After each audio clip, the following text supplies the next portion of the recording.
Welcome everyone to the second episode of the Nell's Epic podcast, business podcast. Today for this second episode, we have the wonderful Scott Clarke with us from Upsher Heating and Plumbing, who is a, for me at least, local heating and plumbing company. Look forward to hearing a little bit more about some of the roller coaster ride or the trials and tribulations that Scott has been on. But first of all, Scott, welcome. Thank you. Thank you, Nell. Thanks for being here. So tell us a little bit more about your business. So we are a local plumbing and heating company, predominantly installing boilers, fixing boilers, servicing boilers, and kind of everything in between plumbing. So it could be a drip and tap. So we do cover a wide range, but it's only domestic for Upsher Heating. I'm sure we'll come on to it later on, but the other company will they do more the commercial schools and colleges sort of side of things. So cover quite a broad range of spaces. When you say local, just quickly, just in case someone's watching this, that's not actually local to us. So I'm currently sat here in Hook in Hampshire. It's where the business started. I've since moved once or twice. Hook in Hampshire, and the other company is based in Fleet in Hampshire. How long have you been in business for? I've been in business for 5th of July, Independence Day, on 2016. So that's obviously. Is Independence Day not the 4th of July? Huh? Independence Day is 4th of July. So the day after Independence Day. 2016. So that's 6 years. 6 years. Okay. And what inspired you to start the business? Well, initially, I was working for British Gas for around 10 years, started out as an apprentice, then became a qualified installer of the gas safe. And I kind of didn't want to be doing the same thing every day, answering to the same manager and things like that. I thought that obviously I could do things better. And really, it kind of, then I played golf with a few managers at British Gas because I really wanted to become a manager. I did a business degree whilst I was installing boilers as well. Nice. I don't know how I got it past the manager, but I managed to get a day off a week to study that. And then I graduated with a business management degree from Surrey University. That then gave me, put me a spotlight a bit to be management material. Do that through talking to people, really. So say playing golf with some higher managers, just something that other people aren't doing, really. But became a manager for 2 years, liked it. Ambition was to become a director at British Gas. I really wasn't the one for the corporate lifestyle. So I knew that I had to, at some point, break away. So I then dropped down to being an installer again, and in which case I was planning my way out of British Gas about a year before I did, with a project management app that gave me sort of things like accounting software, just putting everything in place. Logos, I really love creating logos. Marketing, I love marketing. I'm sure we'll come back to that at some stage. And then here I am. So just bought my second business, which I kind of never thought I would do. Obviously, we do speak now fairly regularly.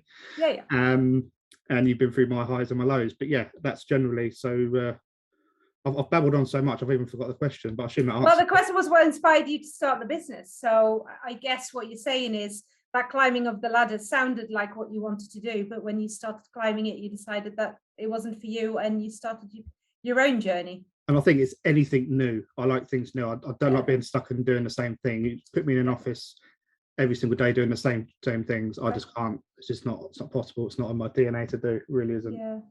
Okay. Again, that might be something I will pick up in a bit. Up until this stage, how would you describe your business journey, your business experience in one word? Turbulent. Turbulent. Okay. Turbulent. Tell me more. In a good way. So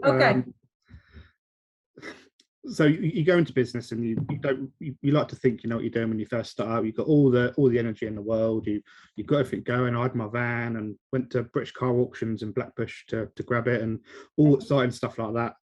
And it all goes well. And then you start realizing, so I need to have this much money in to pay myself this much. And I was actually going to go contracting for British Gas, but I was lucky enough to have 2 large jobs, funny enough, where you live in Sandhurst.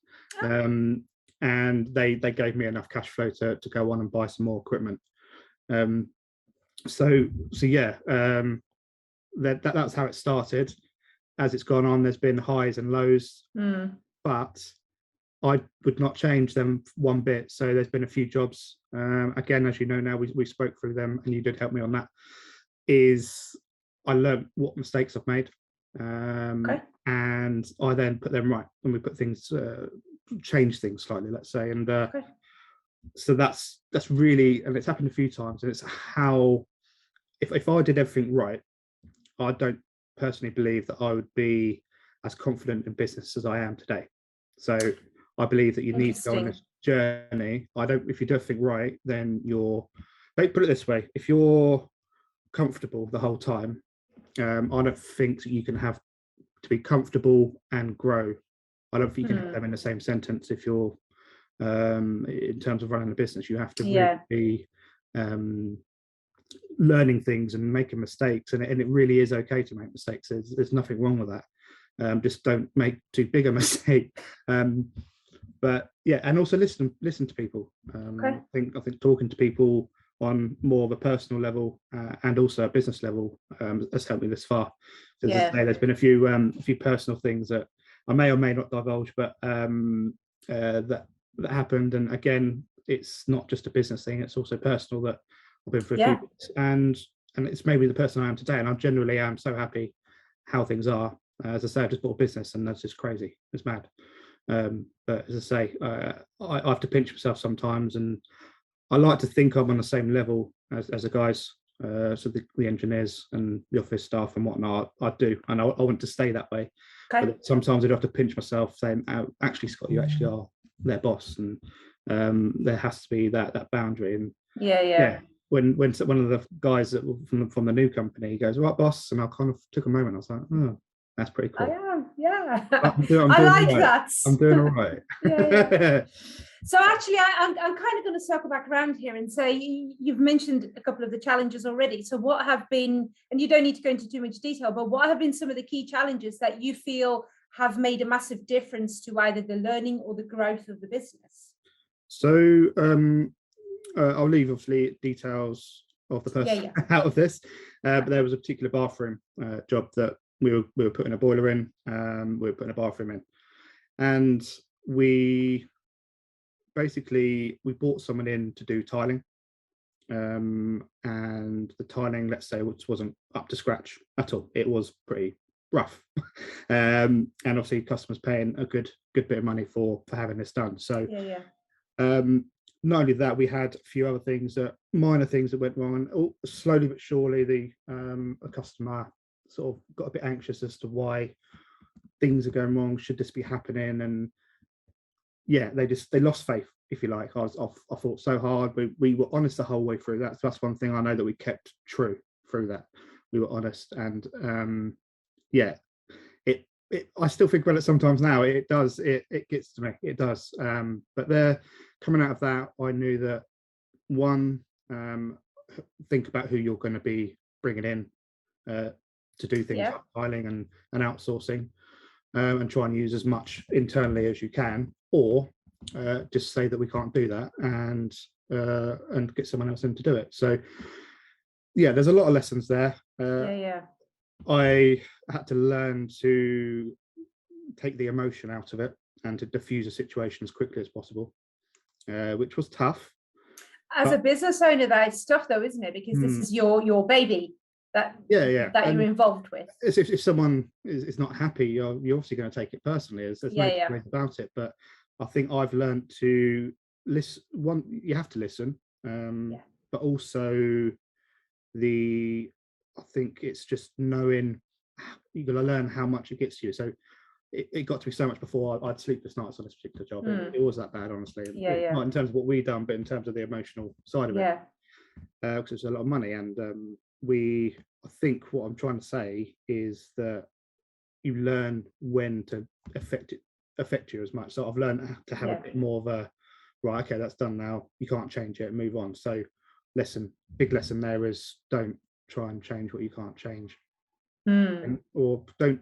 There's a thing there somewhere, but I can't remember what it is. But don't try and change the unchangeable. Don't try to control what you can't control.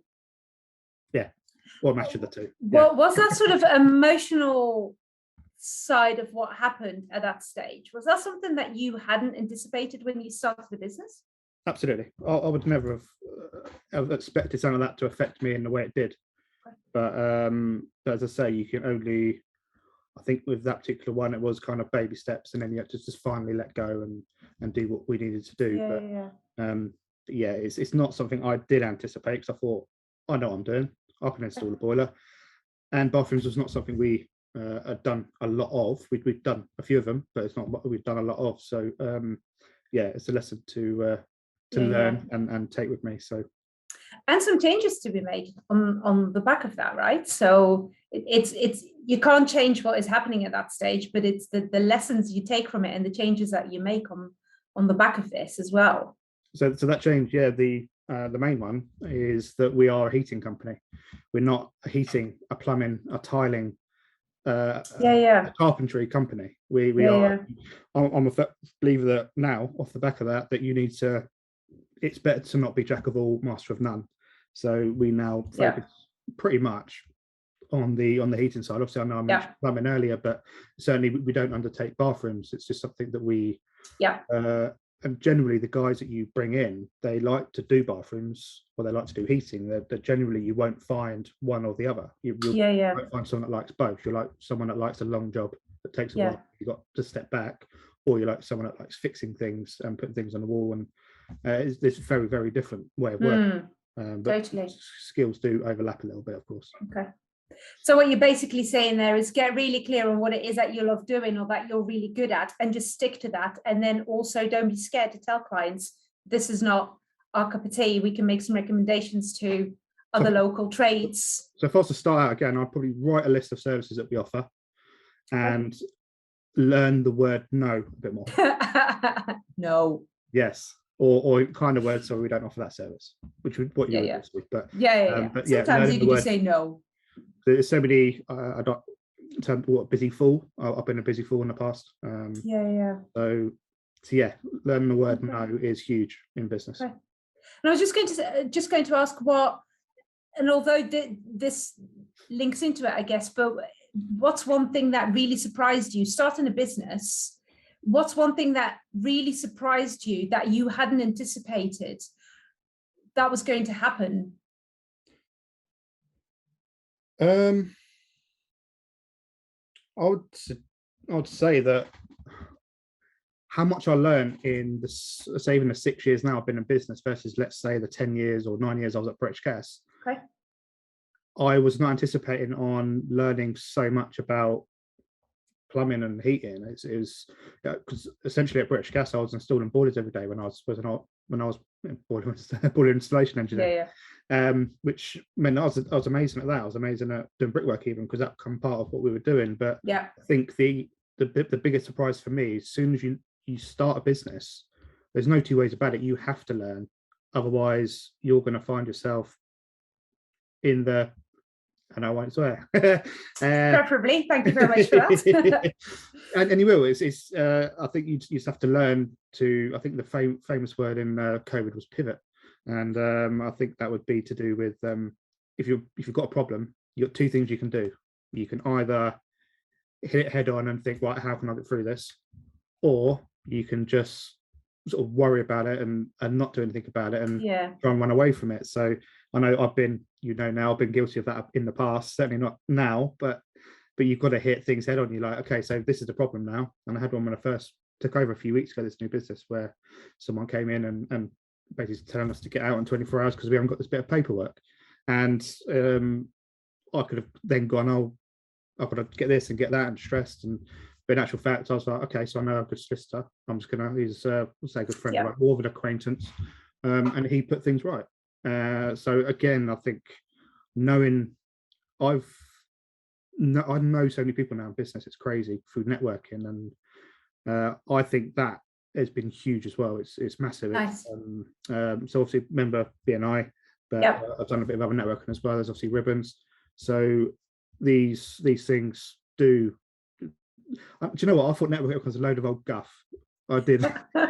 I did. I was Okay. like, what do people do? They just meet up in a room and talk about stuff. But I thought, no. Group therapy. Yeah. But the person I am, I just give things a go. And as you know, now, I Yeah. come up with crazy ideas sometimes. But the just going along one day and you meet a load of like-minded people, and all of a sudden you've got people at your disposal that you can use for various things. And that was a prime example of knowing the right person.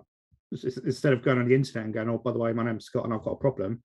Yeah. It's actually going, right, Jeffrey, how you doing? And instantly had someone you could trust to sort it out for you. You know someone that knows someone. Yeah, always. So yeah, it's networking that's been a huge part of business growth as well, without a shadow of a doubt. Whether I've used their businesses or they've used ours. Yeah, nice to see that that's working. That's good. What does success look like for you? What does success look like? That's a tough question. It's very, very. I didn't say these were going to be easy questions. It's a very, very open question. So success for me, I do have a dream board. Okay. I do have a boat on it. Not bought the boat, but it's on there. But also we're taking steps towards that. So yes, you've not got the boat yet, but do you know what? When I can answer this question now. So when I first started out, I'm thinking, right, want a nice car, want a nice house, and do you know what? Like that stuff's all well and good, right? And it obviously helps. But I've learned, especially I think since having Jordan as well. It's my little boy, he's 3, by the way. I was going to say it's your little boy. I've learned that it's not all about the material things. It's really spending time with the people you want to spend most time with. It sounds an obvious thing, but with Jenny, my girlfriend, with Jordan, with parents, with friends, with business friends, just really spending time with people that you want to spend time with. And ultimately, right, it's not what makes you happy. It's an emotional thing, not a material thing. Although material things help, they do. If I was to pull up to your office now in a Ferrari, of course I'll be beaming smiles. Of course.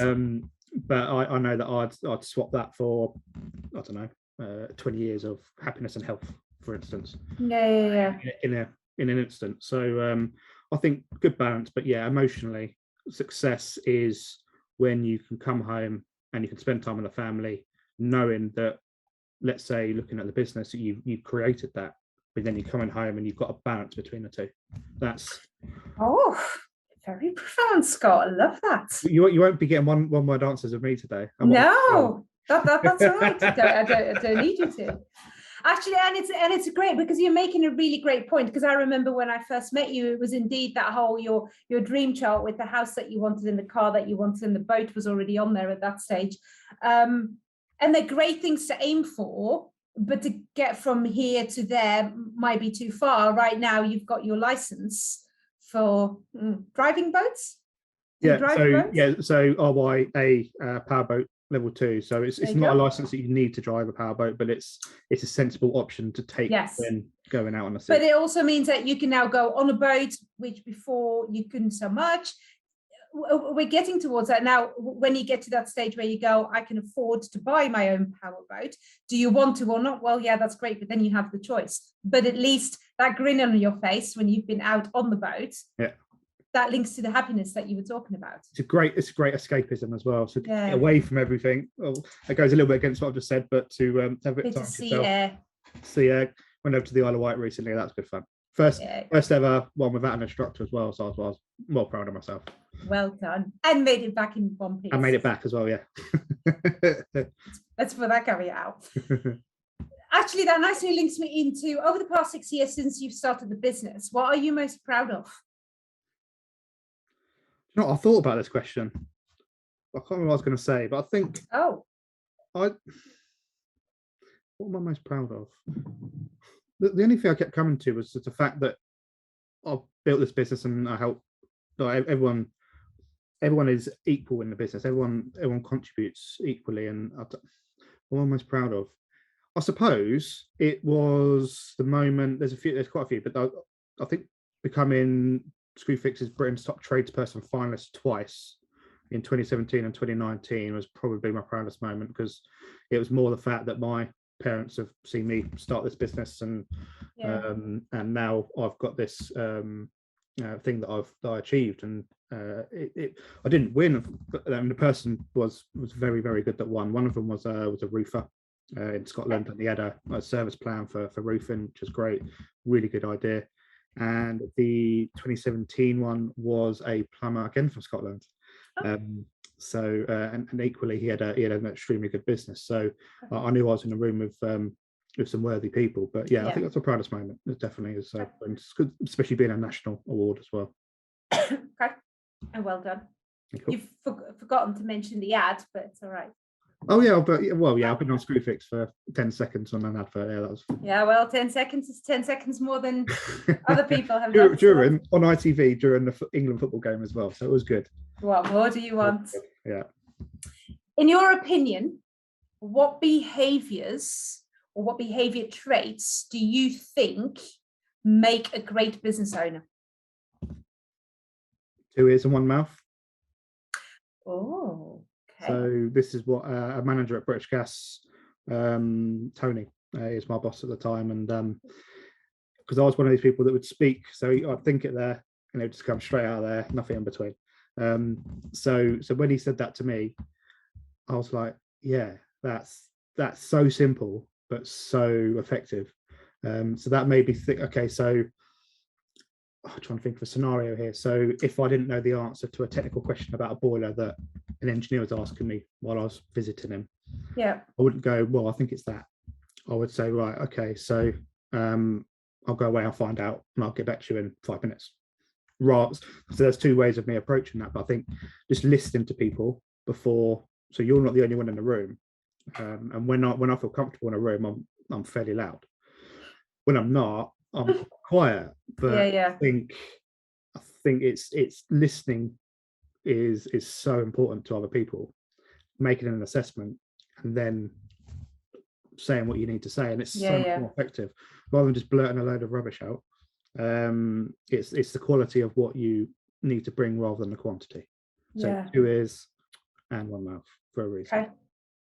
So as we're talking about maybe something that people can learn, and especially in your case, because you've got a little boy who's at some stage soon going to school, you've got another baby on the way.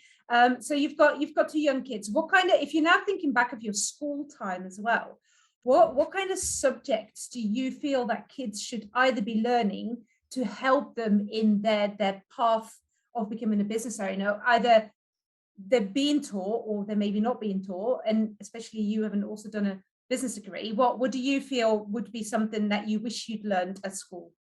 So the obvious ones, maths, English, science, I think they're key. I don't think we can take them out of the curriculum at all, but I think something like there was PSE when I was at school. Which what does that stand for?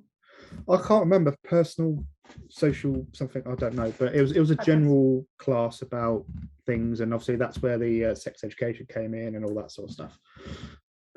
Personally, I think I don't know what I'd call it, but I really want, I suppose, life skills maybe. So that would, things like how does the mortgage work, things like saving, things like just basic life skills. Because I always, when I was at school, I was thinking, well, where am I going to use I don't know, pi, the 3.14. And I don't know why I know that, I did love maths, but 3.14, where am I going to use that? And I then just thought that there just needs to be a lesson in the curriculum, 10-year-old, even that low is, I think it's good to learn life skills, like how much things cost. You can't just go into life and all of a sudden you're given everything. You have to kind of go out and get it yourself. So it's almost a bit like practical maths, new financial understanding, financial mastery almost.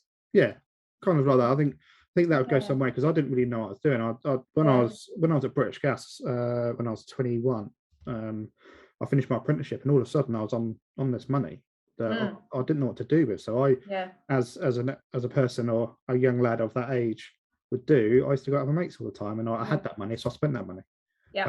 I didn't really, because I had it, I spent it, and that was just my mindset. And very different now. But back then, that's what it was. I had it, so I spent it. But what do you love most, either about your business or about being a business owner?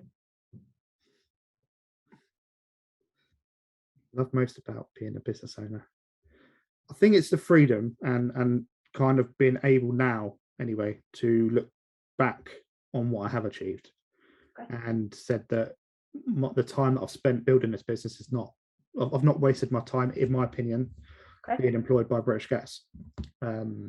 I've built something. I've made countless thousands now. I'd love to count, but thousands of customers happy, and tips you get and letters you get, and not just me though. It's the team that I was able to bring in, and it's really that we've kissed a few frogs, let's say, during the business, and there's been a few outgoings, but yeah, I think if you get yourself a good team, I think that for me is one of the best things, because it's almost another family. It sounds a bit mushy, but it really is, because you spend a lot of time with them. I hazard to guess sometimes I spend more time on the phone to the lady in the office than I do to Jenny. Absolutely.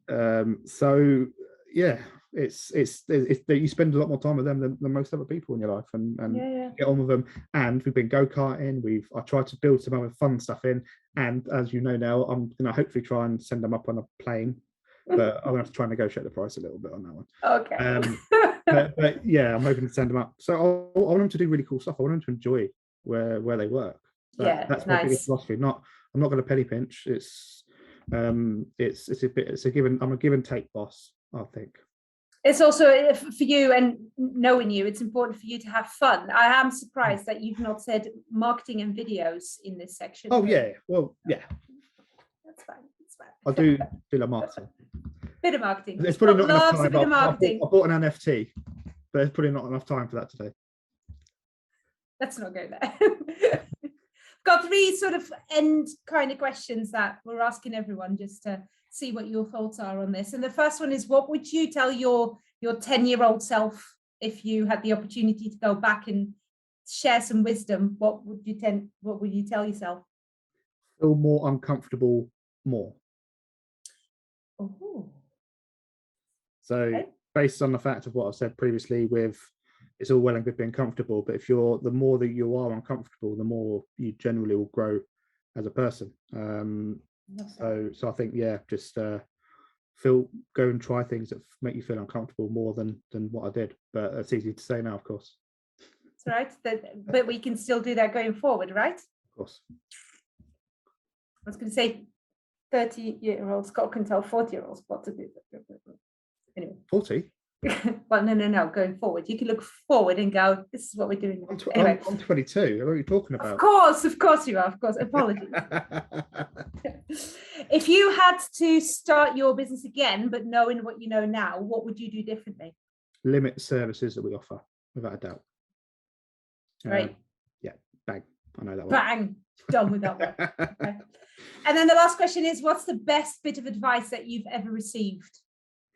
I think I've already said it, but yeah, 2 is in my mouth without a shadow of a doubt. And there's so many videos and things I listen to that I've picked up so many good things from. But what was it? There was one thing. I think it was Jo Malone, Candle Lady, heard on a podcast, and it was. I've got to remember this now. So to find new seas, you must first lose sight of the shore. So what that basically means is, it again feeds into being uncomfortable. To grow is you've got to actually set sail and get out there, and let go of what you know to go forward. So, I've stolen it, but I love it. I actually, and for me, this is a thread that's come through most of the conversation that we've had just now, which is all about, you are going to be uncomfortable, stuff is going to happen, you've got to learn from it. Learning is good because it means that we can continue to grow, so we need to make that part and parcel of the journey that you're going through. Yes, I feel that kind of nicely sums you up, actually. It does. There you go.